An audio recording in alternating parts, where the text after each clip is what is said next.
we're going to talk a lot today about love marks and the fact that at their very core is this fundamental emotion that goes two ways between the brand and the user of the brand. And here's a fascinating, if you take anything away from my presentation anyways today, it's that there's scientific evidence that while reason leads to conclusions, it's emotion that leads to action.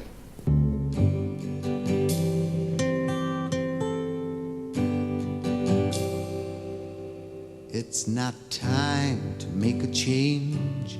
Just relax, take it easy. You're still young, that's your fault. There's so much you have to know. But love marks are brands that inspire loyalty beyond reason. Not without reason, but loyalty that lies beyond reason. Inspiring the consumer. It's not enough to inform them anymore. It's not enough to engage. We have to be in the business of providing inspiration. So we're going to finish with 5 quick things. 4 things you can do with what you've learned about love marks today. The first is you can take the brand or brands you're working with now and you can plot them on this love-respect axis. Where do you think you stand? Where do you think your consumers stand relative to you? You can take those dimensions of mystery, sensuality, and intimacy and think about which ones you would boost for your brand. To Peter's point that he just made here, how will you reframe value with values for your brand to build it towards this love mark status? And the last one, and perhaps the most important one going forward, is to inspire participation.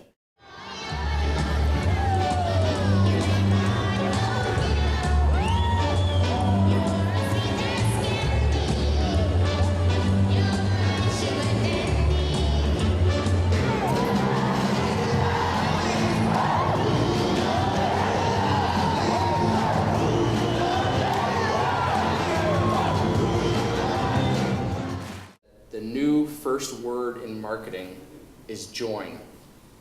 And this is what we're talking about with participation. What is it about your messaging for your brand that says join? Love marks are about where love and respect intertwine with each other. Well, I think the emotional connection to brand is important, and I think you just need to keep thinking about it. Well, the keynote on love marks, that was fun, that was traditional, that was solid, that was a good way to start thinking about what's ahead in a 2.0 world. Honestly, it was very inspiring, coming from an ad agency, and they talked about love marks. And it's about bringing out emotion, about making a connection, getting engagement, and getting involvement. I think it was fantastic. I think it was great to have some videos in the morning to make us want to call our moms and dads and hug our kids again.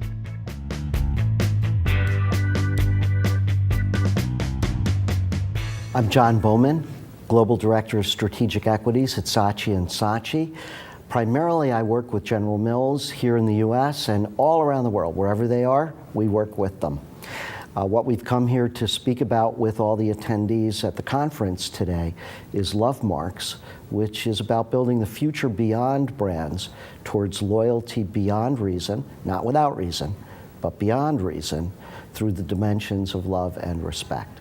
I'm Peter Hubble. I'm the Global General Manager on General Mills, and pleased to say that I've been able to partner with John throughout a wonderful career with many blue chip clients around the world, but today we are very grateful to enjoy a productive and successful relationship with General Mills here in Minneapolis.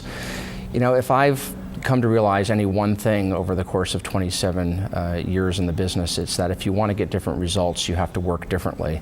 And so much of what I'm trying to drive with love marks at the core of what Saatchi Saatchi believes in is how we can engage our clients and work differently in today's not only tumultuous environment, but an incredibly dynamic environment. This in many respects is the opportunity to do some of the very best work we have done, but to be clear, it's going to really require that we innovate and get clients to organize differently and behave differently to create solutions in this new normal that will prevail.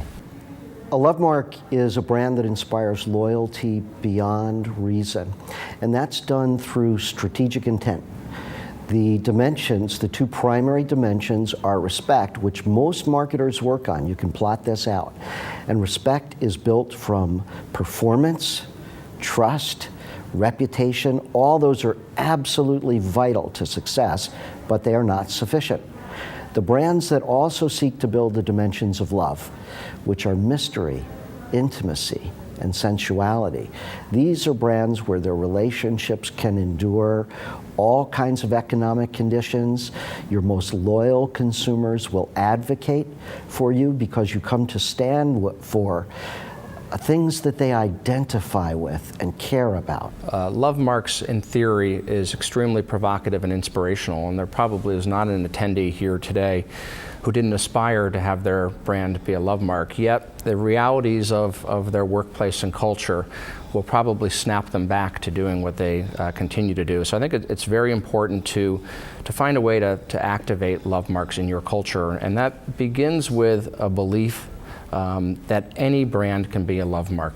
An individual came up to me shortly after the presentation and said, well, I'm in category X, Y, and Z, and I just don't know if that's a category that's conducive to being a love mark. But every brand can be a love mark for all of the reasons that John mentioned, because love marks is a metaphor for relationships that we have in our lives.